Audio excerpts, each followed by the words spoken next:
going on, Dallas Cowboys fans, Cowboy Nation?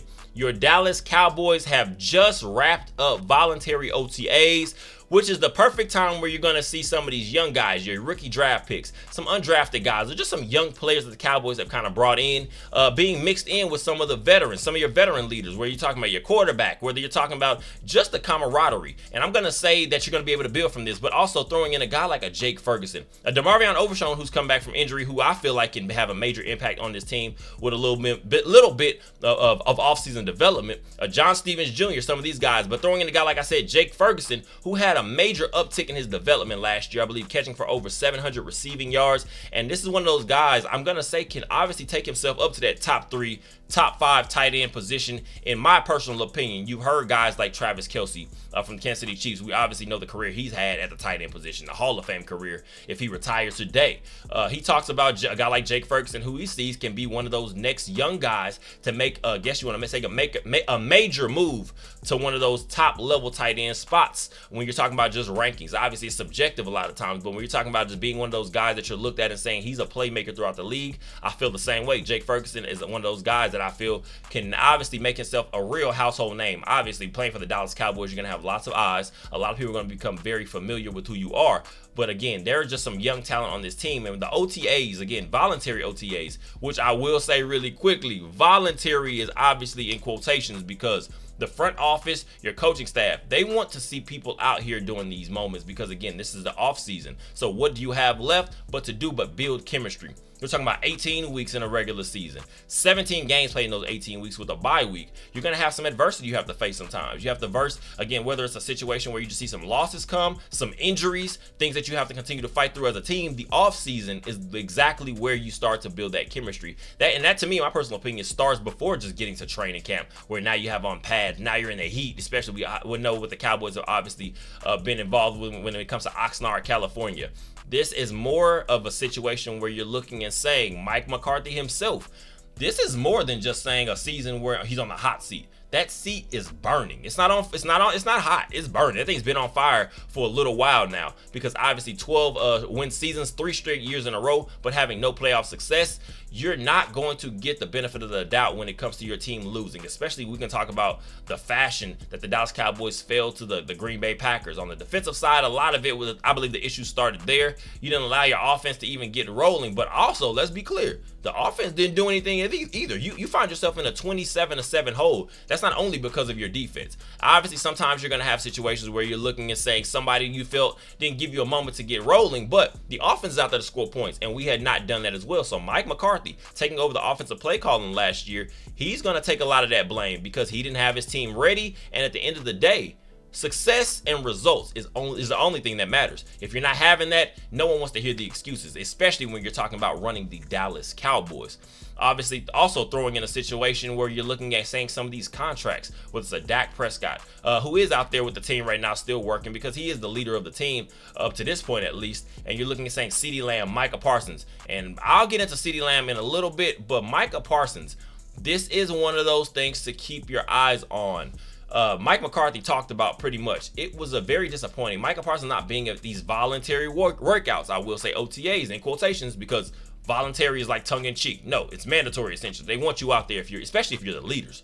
Mike McCarthy says he felt this is a wasted opportunity for a guy like Micah Parsons to come in there and show some leadership, show he is one of those guys. But we're talking about Micah Parsons going to the fourth year of his career. And now when you're looking and saying, I believe those issues are going to be something that are obviously still something to keep an eye on, because when you're looking and saying, you hear some of the chatter going around. If you've been around this team long enough as a fan or anything in general, you've heard lots of the talk. Micah Parsons is a top 2, top 3, whatever you want to call it, defensive playing talent in this entire NFL. Whether, again, it gets very subjective. You're talking about a Myles Garrett. You're talking about a TJ Watt, a Nick Bosa, some of these other guys spread out throughout the league. Micah Parsons, to me, is in that tier. I don't care where you rank him, but he's up in that tier.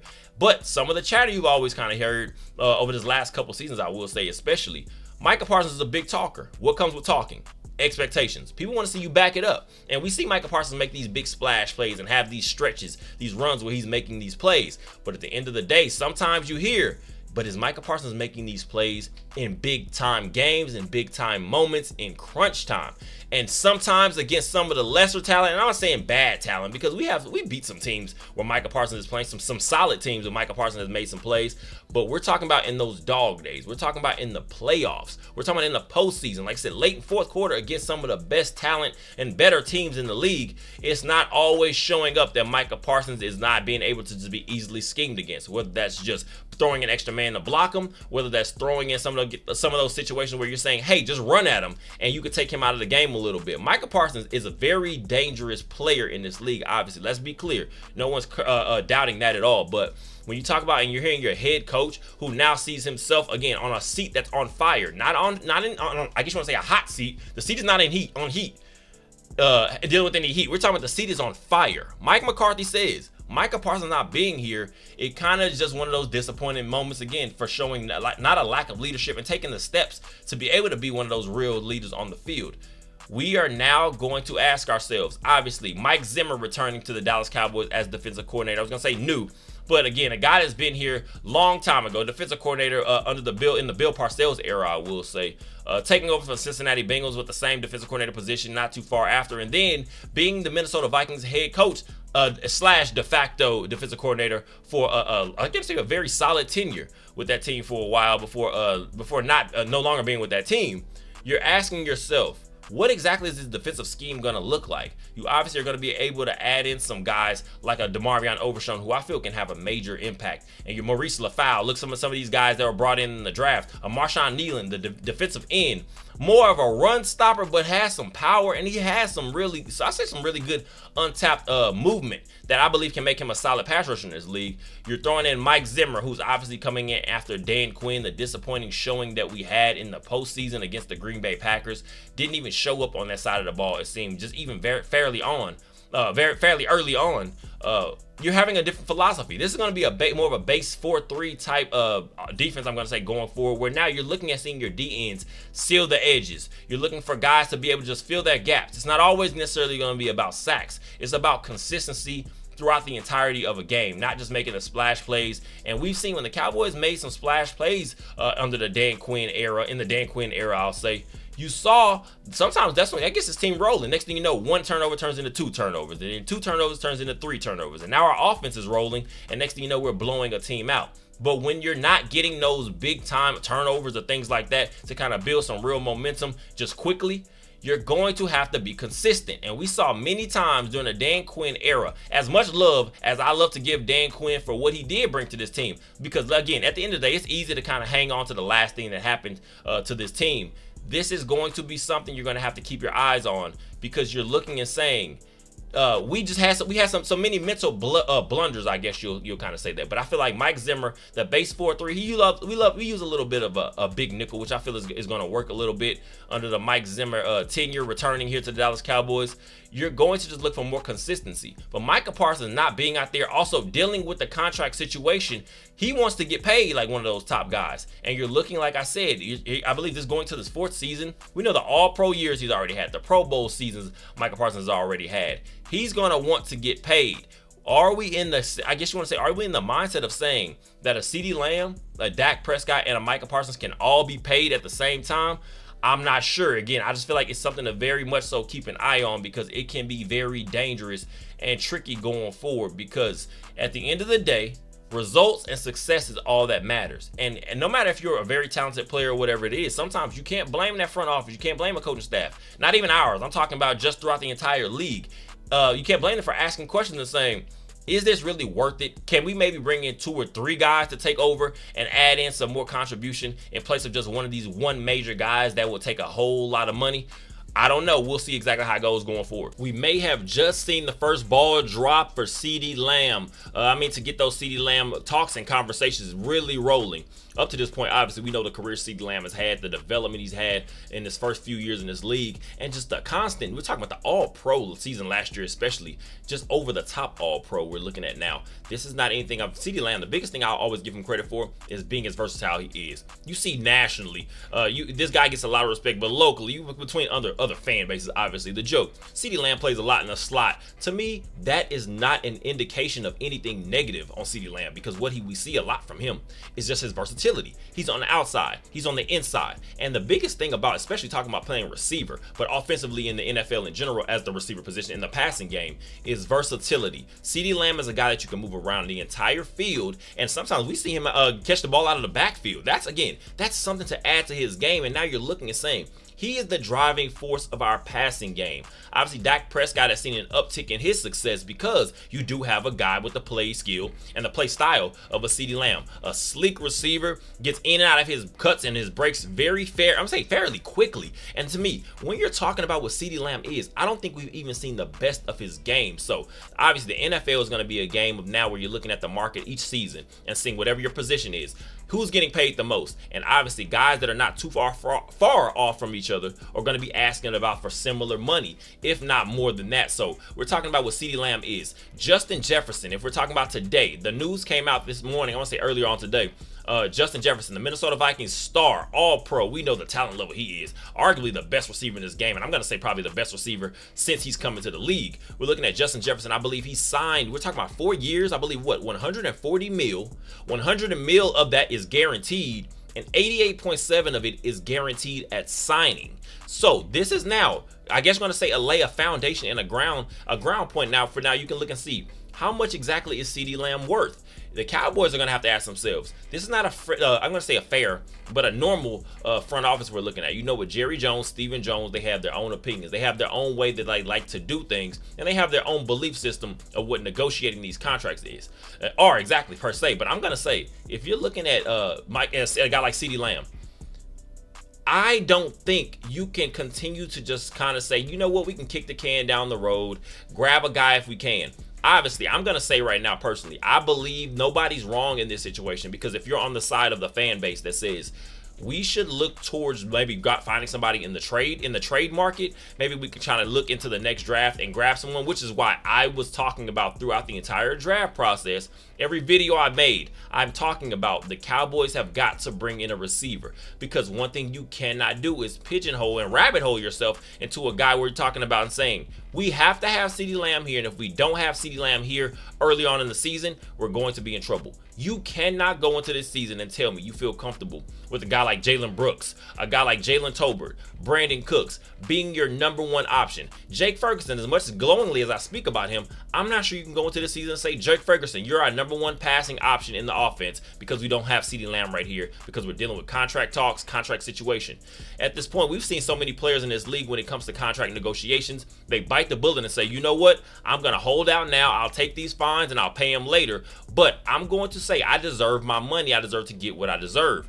Justin Jefferson, again, with 140 mil in this contract, again, like I said, 100 mil of it guaranteed, I believe, and 88 million of it as signing bonus. CeeDee Lamb is not going to be a guy that I'm going to look and say he's going to ask for too much less than that. Those home count discount days, when you're talking about some of the top guys in the league, and to me, regardless of what your opinion is on CeeDee Lamb, I believe this is a guy top 3, top 4 in the league, maybe, depending on who you want to throw in the mix, because obviously longevity, consistency plays a major part. Looking at Justin Jefferson, you're looking at a guy like Tyreek Hill, you're looking at a guy like Devontae Adams. We've seen the many different situations he's found himself in and still been able to produce. CeeDee Lamb has had similar success when you're looking at the numbers over the last 4 or 5 years of in the NFL, just receivers in this league. CeeDee Lamb is right up there, so you cannot knock him for wanting his same money at the end of the day, because we know football is a dangerous game, it's a dangerous sport. And as the great Herm Edwards we're talking about when he goes to these rookie symposiums, he said many years ago, the NFL is not a career, it's an opportunity. Everybody's one hit away from their career being done. And you're talking about guys going out here, laying it out on the line.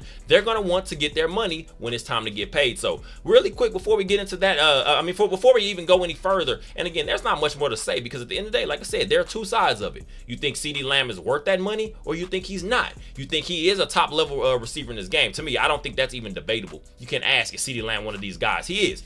But do you think you should be giving a receiver maybe 35 mil a year when you know that you're going to have to pay other guys? Or also, we're talking about just fielding a solid team all around. At some point, we're going to know when the Joneses, the way that they negotiate. If you're not able to take care and give these guys their extensions early before market value actually hits and plays a part in what negotiations are going to be, now you're going to have to ask yourself, okay, if we give this guy top dollar, top 1, top 2 money in this league at his position, how much are we going to be able to pay when it comes to building just the rest of the rotation around it. Because again, we do know at the receiver market, you're going to be able to find guys here and there, hit or miss, but you're talking about trying to win championships here. I don't think this Cowboys team has built itself this equity to be able to say, you know what, we can field just some solid pieces around and we're going to be able to get it done. When you have some of those players that are elite at that position, you're going to have to get them paid. But really quick, let's go ahead and compare some of these numbers we've seen from a guy like Justin Jefferson early on in his career and a CeeDee Lamb.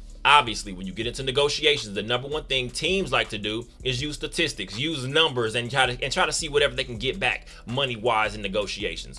Players, a lot of times, are going to try to do the exact same thing. You're looking at what Justin Jefferson, a guy that I believe has been the best receiver in the entire NFL since he joined the league, obviously.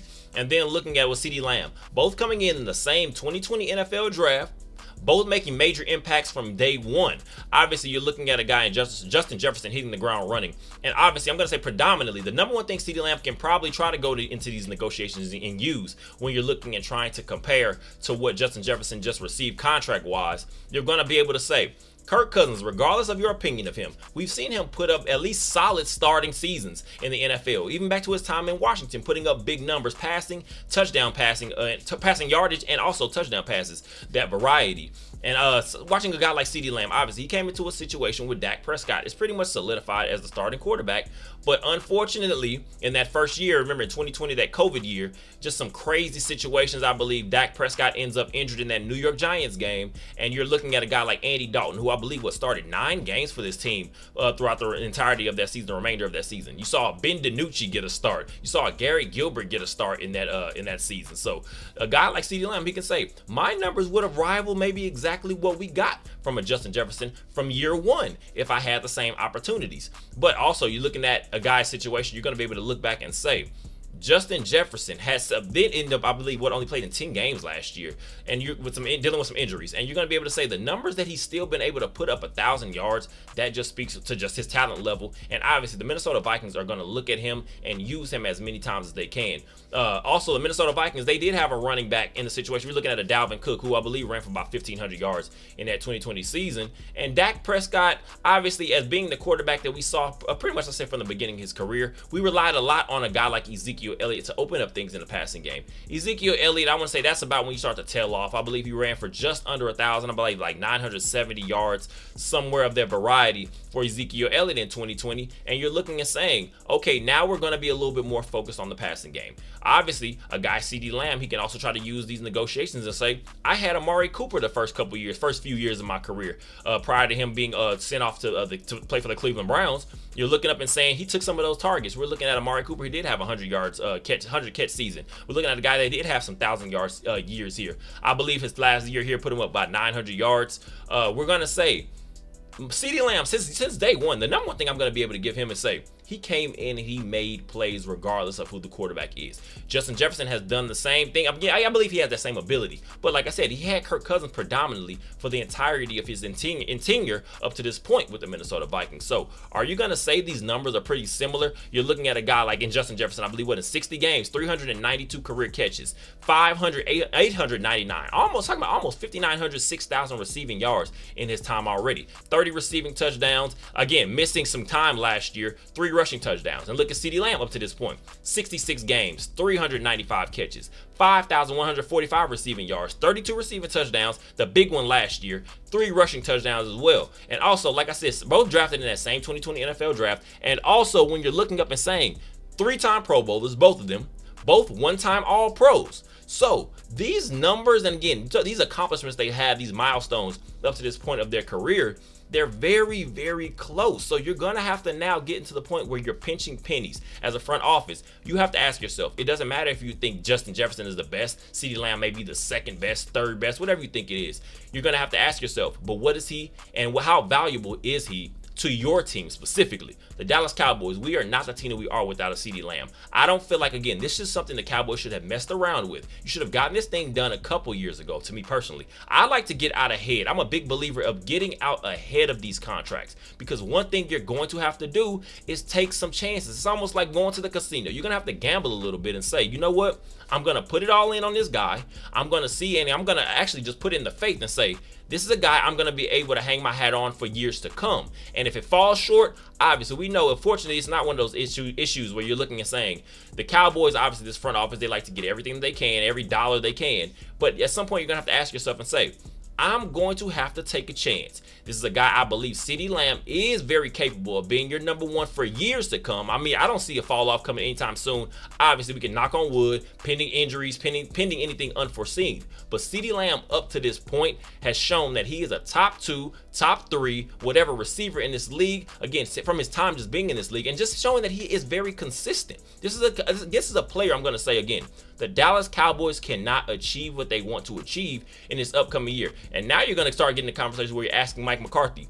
He might find a situation where you're seeing Mike McCarthy going and talking to Jerry Stephen. Now, I don't believe this is going to happen because we see Mike likes to stay to himself. He tries to just focus on everything football related. But Jerry and Stephen, I want to keep my job. And if you want to keep your job, you need your number one guy out there. You can't run the risk of going out there and saying, we're going to go out here with a Brandon Cooks. We're going to go out here with a Jalen Tolbert. We're going to go out here with a Jalen Brooks that you got in this past draft out of South Carolina. You can't go into this draft and look at some of these other guys that are going to be in the mix and say, are we really going to go to war with this from week 1 and just take our chances? Because you might find yourself in some trouble. Mike McCarthy may find himself out of a job. This is going to be very interesting to see going forward. But I will say that Justin Jefferson, the deal that he just received again, I believe 4 years, about 140 mil, about 100 mil of it guaranteed, 88 at signing, but 88.7 given at signing bonus.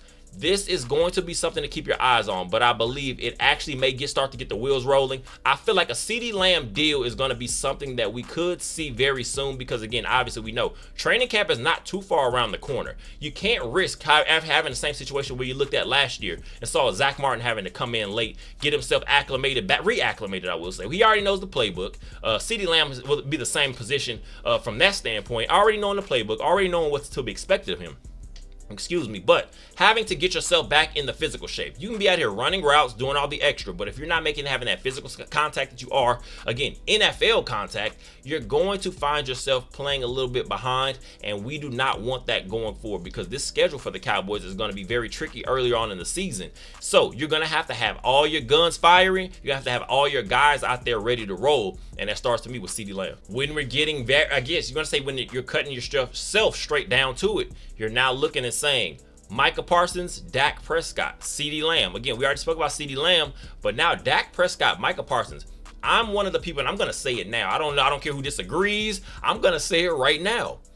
We may find ourselves on the outs, not having one of those guys going forward. Obviously, we know it's always a mixed bag of opinions on Dak Prescott. Should he be should he be the quarterback for the remaining time? That's what we're talking about, having a stretch run, this window maybe where you have at least a solid team. Should he be the starting quarterback going forward? Micah Parsons. You see like a lot of mixed opinions on a guy like Micah Parsons, I'll say, in the last year or so. Obviously, this is a guy that likes to talk a lot off the field. He likes to, again, make himself known. He's out in the public. We see he has these podcasts he's running through Bleacher Report, I believe.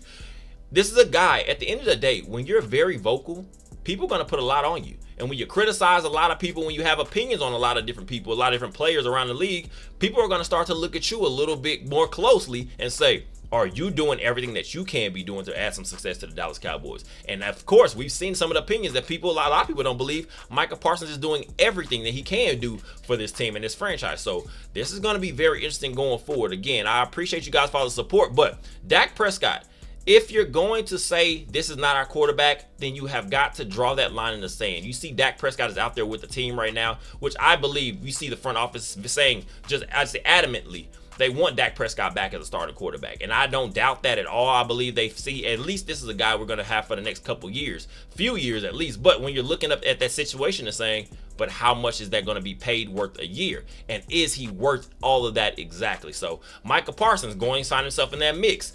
Micah Parsons, Dak Prescott. I really believe we're dangerously close to finding a situation where we may not have one of those guys going forward, because the numbers at the end of the day, when it comes to what the Joneses have shown us, their formula to contract negotiations, they like to get back everything that they can. And obviously they say they want to get everybody back in here, but at least you're going to have to show it. This is not something you should play around with. Again, the CeeDee Lamb contract, to me, I believe will be the first ball rolling, unless, again, the Dak Prescott thing, they may come next, maybe. But CeeDee Lamb, again, with the Justin Jefferson deal being actually drawn out now, and we see that being solidified, now the CeeDee Lamb contract talk should actually start rolling again, because now there's a number that you're going to play around with, at least for a foundational basis. Are you going to go a little higher? Does he want to match it? Will he be able to get, will he CeeDee Lamb, will he be willing to give a little bit back? Maybe. We'll see. I don't know, but it's going to be very interesting going forward. Like I said, again, I appreciate you guys for all the support. Go ahead and like, comment, subscribe. Go ahead and smash that like button. I want to get to 15 to 20 likes just from the jump. So again, we can start to get this content out rolling, boost those algorithms, get it out to more like-minded fans such as yourself, and see where we go heading into training camp for the Dallas Cowboys. I appreciate you guys for all the support. We have much to continue to focus on going forward. As always, enjoy the rest of your day.